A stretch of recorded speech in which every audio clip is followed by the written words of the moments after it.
How's everybody doing this fabulous end of the week, heading into Brickyard 400? Let's go ahead and dive into things. My name is Jordan, and you are listening to the Armchair Crew Chief. And last week we were at Pocono, NASCAR and myself. This is Pocono is one of those tracks. I like it. You can't really watch the whole thing from where you sit, but hey, the experience, the fans, even, unfortunately this year, traffic for people getting in was pretty bad, but it was also because the only one rain cell in the entire state of Pennsylvania decided to hit where Pocono was 4 hours before the race, 3 hours before the race. So everybody had to seek shelter, which caused traffic out the wazoo. But it was wild. It was fun. We had 3 series running there. It was great to watch these guys run around, watch the track. Kids got to meet their favorite driver, Martin Truex Jr., and it was an experience. It was fun. We have not been disappointed since we started camping in the infield at Pocono. Even came back with a big souvenir that we had all the kids at the campsite sign, which was awesome. So let's go ahead and dive into what happened here in the Craftsman Truck Series. Our top 5 qualifying: Daniel Dye, Tyler Ankrum, Rajah Caruth third, Corey Heim second, Christian Eckes first. Going into the stage, watching the race, it seemed to be pretty much a battle between Eckes and Heim. With, you had your couple guys kind of sprinkled in there, but it was mostly between those two guys. Top 5, we had Grant Enfinger 5th, Daniel Dye 4th, Tyler Ankrum 3rd, Christian Eckes 2nd, and Corey Heim got the stage win. And going into stage 2, Tyler Ankrum 5th, Grant Enfinger 4th, Daniel Dye 3rd, Christian Eckes 2nd, Corey Heim 1st. Ross Chastain ran this race, and he was up there for the most part. Same thing with Rajah Caruth. He was up there. He never could get too far up, and then he had an issue where he had to go back. Same thing with Chastain. I think he got caught speeding, if I remember correctly. But that just, they ran, everything was going right. Like I said, Rajah Caruth spun. He had a few hiccups that caused some issues here. There's only 2 races left going into the playoffs. And we'll go over this real quick, the only inspection issue that we had at this track as we go about to finish up here with the ending was the 45 truck had one lug nut not secured, so the crew chief got fined for that one. But let's go ahead and dive into our race winner and our top 5. Top 5 was Ross Chastain, Taylor Gray, Christian Eckes, Grant Enfinger securing one of his best finishes, and Corey Heim ends up winning it again. He swept the stages and led 55 of the 70 laps. And it's going to be interesting to see what he can do, what this young man can do going forward, and see how it goes. He barely beat Grant Enfinger. Well, I say barely, but 0.867 seconds. And this is a 2.5 mile track, guys. Just keep that in mind. But it was one of those that final restart was 3 laps to go, and he took it. But as I was saying earlier, it was Christian Eckes and Corey Heim. They pretty much led all the laps of this race. Nobody else led any laps. So that's why I was, Eckes and Heim pretty much dominated this race, and you had some guys sprinkled in there. Chastain was making his way up, then things happened with him. So unfortunately, that's how that one played out. If we go into our driver standings, we have Christian Eckes is first in our regular season. Then we have Corey Heim, Nick Sanchez, Ty Majeski. Rajah Caruth is 5th. Tyler Ankrum 6th. Grant Enfinger 7th. Taylor Gray 8th. 9th, Ben Rhodes. 10th, Daniel Dye. And when we start looking at our playoff picture here, we have Corey Heim. He's got 5 wins. Christian Eckes with 3. Nick Sanchez with 2. And Rajah Caruth with a win. That's your top 4 there. And looking at the cutoff line here, it's going to be crazy. It's going to be interesting. It's going to be wild to watch. We have Daniel Dye, who's 1 point to the good, versus Tanner Gray. And then Stuart Friesen's right there. Matt Crafton's 47 points down. So we have that playing right there. It's going to be in Ben Rhodes, 18 points to the good. Taylor Gray, 39 points to the good. I could see one of these swapping with Tanner Gray, excuse me. Well, I think Taylor's going to be pretty much good. But Ben Rhodes, Daniel Dye, Tanner Gray, and Stuart Friesen, they're in that bubble move that we can see some things happen there. So that's something to keep an eye out going forward and how it'll play out. Moving on to our Pocono Raceway for Xfinity. This one was fun. My kids got to be part of the driver intros, and overall just great time. Excuse me, watching it.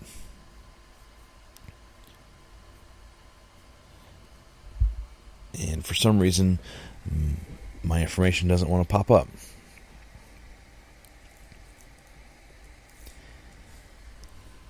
So bear with me 1 second, guys. I like to do the race results by looking at the lineups and everything so I can give it to you straight up.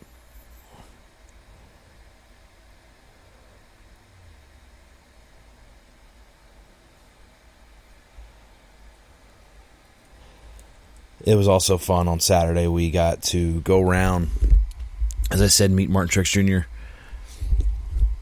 And the kids, once again, they had a fun time sitting there or standing there trying, just being a line. Now, I think NASCAR, not really NASCAR, but the people doing the Pocono and their crew that was doing the race, the kids' information for everything. Unfortunately, they kind of made the lines too wide, in my opinion.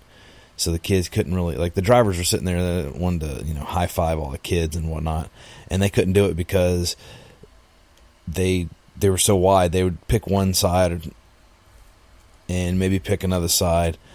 Another driver would pick another side. So it was one of those things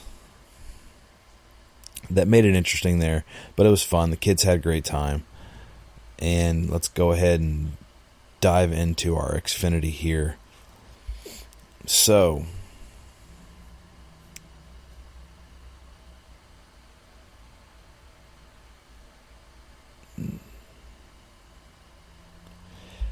our winner was Cole Custer. Justin Allgaier got second. Allgaier was running really well back and forth, and then Byron was in the 17. He got third. Creed was fourth, and Taylor Gray fifth. Allmendinger was sixth.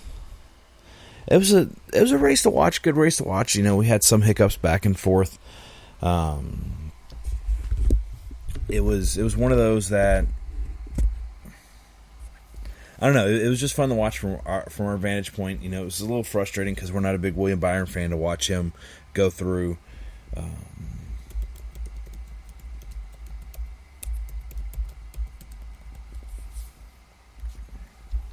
As usual, there were some wrecks there that happened that, Ryan Ellis ended up having an issue and so on. Sheldon Creed fourth, Taylor Gray, as we were mentioning. Come on.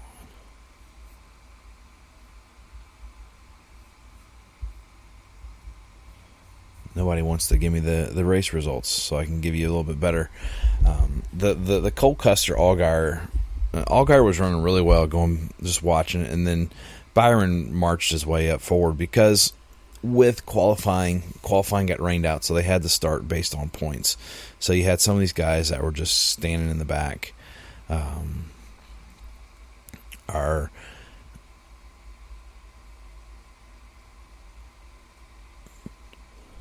So, unfortunately, this is how this one's playing out. You guys can see how I do talk about the race, but then just watching what's going on, or trying to read out what's going on with this, it kind of frustrates me that NASCAR.com nor any of these other guys want to just not work for me.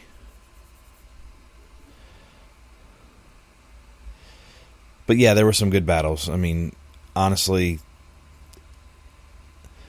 I watched what I could. Some of them we couldn't. We had other things going on.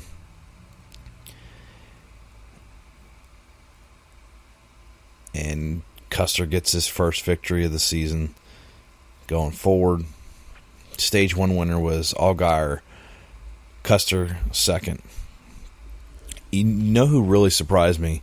And he was up there for a while, even watching it, because you can't miss that car. His sponsor is he runs the sponsor so much, the Friends of Jacqueline. But it was Sheldon Creed. I thought he was going to maybe get out there and do something and come back and maybe get a win. But he ended up not being able to complete it. I think he ended up getting passed. But Creed's win was really, or Creed's run was really good. His 4th place finish, his top 5. He's almost there. He's at that cusp where he's been doing his top 10s, top 5s. He just can't finish it. Taylor Gray scored a second career top 5. He had to start from the rear. If I remember correctly, they had unapproved adjustments, and they were trying to get his car out there quickly before the start of the race, which was wild in its own. Allmendinger had his best result in the last 6 races. Dawson Cram finished last in the 38 car field due to a crash that brought out the caution. SVG finished 31st. We were hoping that he would do a lot better than he did, but he ended up getting taken out. I wouldn't say taken out. He got in contact with Sam Mayer. The beauty of where we are is if you're up against the fence, you can see the turn. You can see them coming into turn 1, and they're coming full out, and you can see them wrecking. That's what happened. We saw Joey Logano last year, and so on. So let's go ahead and move over into our Cup Series racing here. Our qualifying. Qualifying was fun to watch. It was mostly Toyotas and Chevrolets, as we talk about it with our top 5. Josh Berry, he was one of the fastest out there, though. I say Toyotas and Chevys, but then I talk about a Ford. Josh Berry was out there. His car was fast from what I saw on the track. Our top 5, Josh Berry, Denny Hamlin 4th, Truex 3rd, Byron 2nd, Ty Gibbs 1st. So that was our qualifying. Before the start of the race, Kyle Busch, they ended up noticing a cut line. They had to wheel that car out to the beginning of the race, fix oil lines that were leaking everywhere.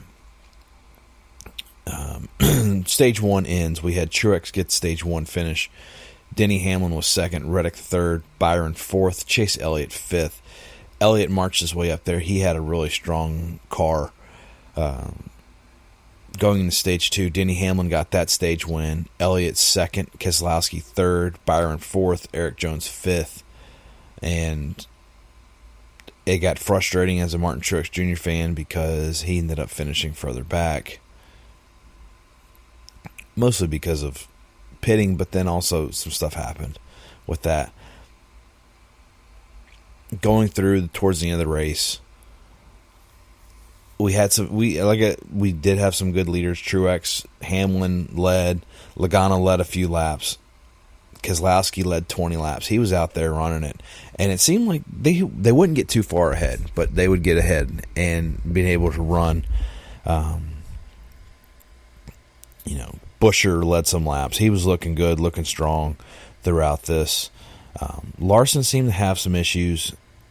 Suarez, Corey LaJoie, he's the big talk of the town on what he did. So let's go ahead and dive into our race winners and our top five. Our top five was Logano, Byron, Bowman, Denny Hamlin, and Ryan Blaney. Ryan Blaney, once he got out in front, he stayed out there. He led 44 laps.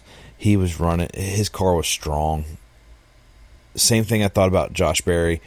Ty Gibbs had a really strong car. He didn't win any stages, but his car could hang up there in the top five, and then he blew an engine, unfortunately. And so that kind of caused it. They were calling. They're saying, when you read the articles, Ryan Blaney held off Bowman. Bowman got around Denny, and he couldn't do anything. And then Denny got around Bowman, and he would get close, but they couldn't. So, Blaney's car was really strong this race. It was great. It's good racing. We only had a few wrecks.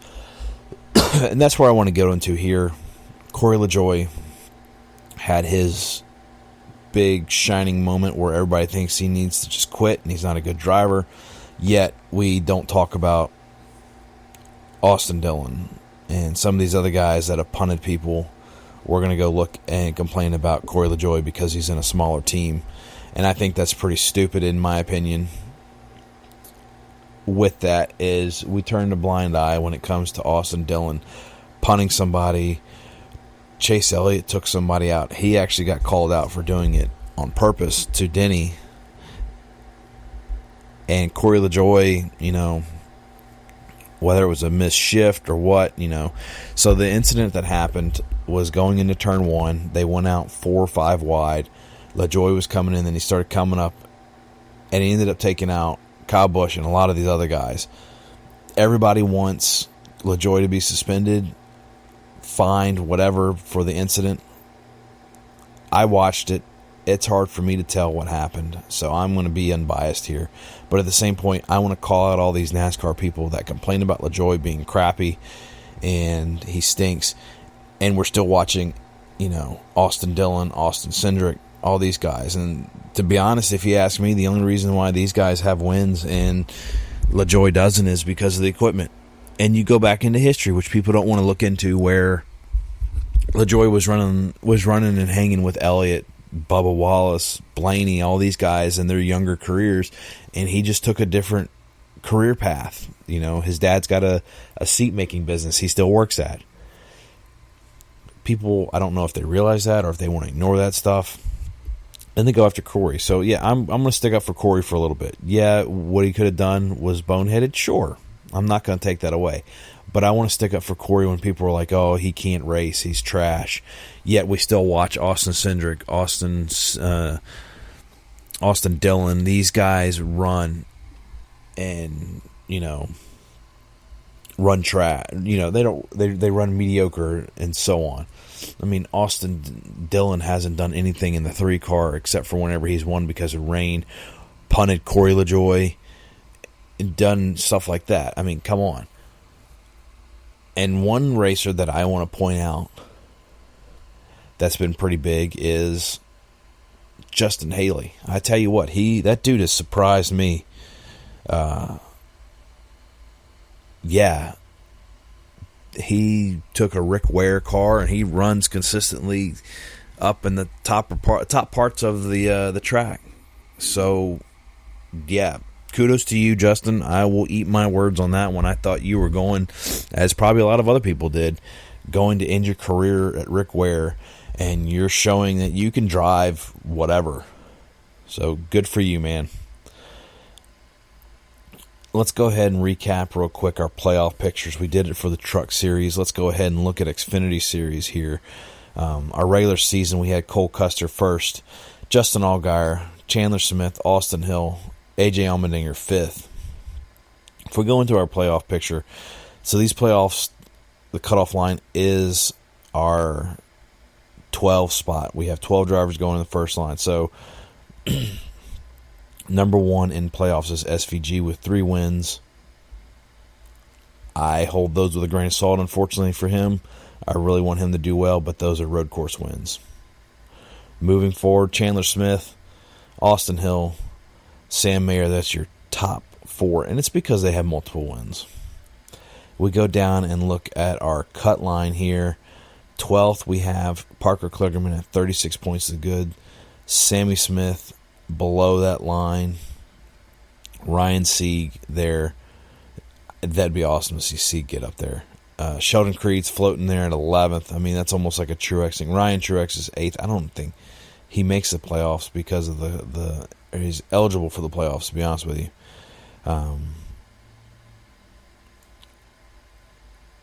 Due to the fact that he doesn't run that car full time. That doesn't make sense on NASCAR's playoff picture there. Let's go ahead and dive into our Cup Series. Regular season, remember regular season, and this goes for everybody, get 15 bonus points. So Chase Elliott's first, Larson second, Reddick third, Hamlin fourth, Byron fifth, Truex sixth. I mean, Truex is still hanging in there at 6 when he was number 1 without a win for the longest time. That dude needs to get a win. Hopefully it happens soon. I don't know what's going to happen. I would like to see him go out on top. So our drivers that have made it on wins, we have 12 winners this year. Only 5 multiple winners. And, Truex sitting there pretty comfortable in 13th, 137 points is good. I don't think he's got to worry about too much anything. You're looking at Ross Chastain, Bubba Wallace. Those two guys, they're at the cut line. 27 points to the good or to the bad, however you want to see it. You got Ty Gibbs sitting 14th at 67 points up. And Chris Buescher, 44 points. Looking at the back end, you have Briscoe. He's the next person at 75. I mean, 19 below, I don't think they have an opportunity unless they win a race to get up there. We're talking about Kyle Busch. Kyle Busch has had a horrible year this year, unfortunately, for him. And RCR, we'll see what happens with that going forward. It's rather unfortunate. Ty Gilliland's having a great season. He's 20th. Josh Berry 21st. He's sitting in that car. Michael McDowell, he was doing well, and he's kind of dropped down some. Hocevar's up there. Hocevar was doing pretty good. They had an opportunity up there with Spire with Hocevar and LaJoie, where they were running top 5-ish on Sunday, and it was fun to watch. I'm telling you, this race was fun. There wasn't a lot of crazy wild wrecks, but you can see when they sent it in and it got squirrely, some of these guys. I mean, Logano, watching him, his car just didn't have it Sunday. He would sit there and he was running the middle of 3 wide, and he couldn't take the turn. He just started going backwards like a rock, started sinking, and it was nuts to see that. Same thing, it's frustrating. We talk about Truex, and he's the guy that we follow. His was frustrating because he had a really strong car to start this race. I mean, really strong car. He was going out there making the pass and everything. And then, for some unknown beeping reason, James Small and them make a change, and it just messes the whole car up. And Truex is like, put things back. And they can't get it back. Yet they want this. That's the frustrating part, is Martin Truex Jr.'s team is just messing with him big time. Yeah, Truex is one of these guys, and I really like watching him, but his Achilles heel is once something goes wrong, it's stuck in his head, and he can't get it out of his head. And that's the frustrating part with him. But his team sits there, whether you want to blame anybody else or if you want to sit there and look at the crew chief, they give him a good car to start with, or they finally give him something at the very end when it's too late to do anything. But the rest of the time, they're sitting there twiddling their thumbs, and they can't make these changes. It's like, what in the world are you doing? Tire pressure changes aren't going to be the fix for everything. So stop trying to push them through. It gets so stinking annoying.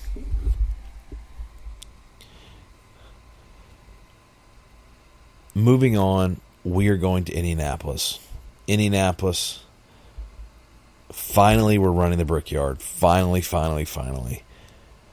I'm glad to get away from that road course. One, I'm starting to be one of these people that think there's too many road courses on the circuit. But at the same time, you have an historic track like Indianapolis, and you're running the road course. So let's go ahead and dive in to our schedule here, and then we'll cover not a lot of news out there, but we'll cover the news here. Xfinity Series, starts practice, excuse me, at 1:05 on Friday, today, Eastern, on NBC Sports Plus. Then we have non-televised ARCA Menards practice and qualifying. That is at the Indianapolis Raceway Park. So that's at a different track. 1:30 Eastern, 2:30 Eastern. Cup Series practice, 2:35 Eastern, will be on NBC Sports Plus and on the Indianapolis Motor Speedway Radio Network. Then we go into Craftsman Truck Series. We have practice qualifying 3:30 Eastern, 4:05 Eastern at IRP, Indianapolis Raceway Park. That will be on FS1. ARCA Menards will be running at 5:30 Eastern on FS1, the Circle City 200 at IRP. Craftsman Truck Series, 8:30 Eastern, the T-Sport 200. FS1 MRN's got the radio broadcast, and that was SiriusXM picking up the simulcast. Moving into Saturday, Xfinity Series qualifying is at 1:05 on USA Network. 1:05 Eastern, 12:05 if I didn't say that. Eastern qualifying, 1:05 on Cup Series qualifying USA. That will also be on the Indianapolis Motor Speedway Radio and SiriusXM. Xfinity Series race, the Pennzoil 250, will be at 3:30 Eastern. USA has the TV broadcast, Indianapolis Radio Network and SiriusXM for radio. And Sunday at 2:30 Eastern, the Brickyard 400. NBC has that call with the Indianapolis Radio Network and SiriusXM simulcasting that one on at 2:30 Eastern. History repeats itself on this one. You want to put money on the 24 because the 24 won it 10 years ago, and then 10 years before that they won it, and then 10 years before that they won it. So they're on the cycle of 10 years winning the Brickyard, So if you're a betting person, that's what you want to run with. I don't know who to expect on this. It's been so long since we've been to this racetrack, 3 years or so, that I don't know how to feel about this. I really want the 19 to win. The 19's due for a win if they can just get out of their own way. But Penske's looking, and this is a Penske home track. Penske owns this track. I could see Penske coming out here and, Blaney going back-to-back. That would be something special. Maybe Logano takes it. I don't think Cindric has it. I feel that him and Dylan are one of these guys, the Austins, as we'll call them, are the drivers that get in a race car because their family is at the track and runs part of the company or owns the company. I don't know. Let them prove me wrong. Dylan hasn't been able to do it because of his wins. This year's win for Cindric, that one was a fluke. His other win at Daytona, it's Daytona. So let's go ahead and move on to some of this news that we had. Penalty reports. We had 2 indefinite suspensions for substance abuse. Cordell Cahill and RJ Otto flagged for violating sections 4.1 and 10.1A of the NASCAR rulebook, member code of conduct, which are behavioral violations tied to substance abuse. Cahill was IT support for 2311, and Otto was interim crew chief for Brett Holmes for the final 3 races of the Craftsman Truck Series. I don't know what in the world they're calling, what they're doing with that because of substance abuse, and you're talking to an IT person? IT support? Are they smoking pot? Are they drinking too much? Because a lot of these guys drink, so I'd be kind of curious to see what the substance abuse policy part was. Anyway, those are our big issues there. We talked about Rodney Childers moving over to Spire next year. I hope that helps Corey. We talked about that last time. I did mention Ross Chastain's car, loose lug, had a fine. Moving forward, it's gonna start getting interesting. I'm glad we got the Brickyard. And then we have a 2-week break, so then you guys are gonna have to start twiddling your thumbs. Unfortunately, with NBC hosting the Olympics, sports gets a break, and I say sports as in NASCAR on NBC.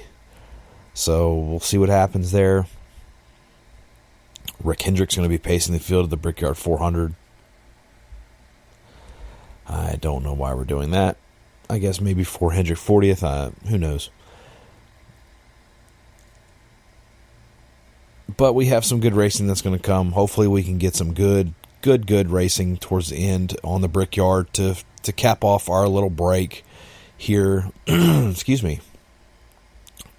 And then we're going to pick it up hot and heavy here at Richmond on the 11th.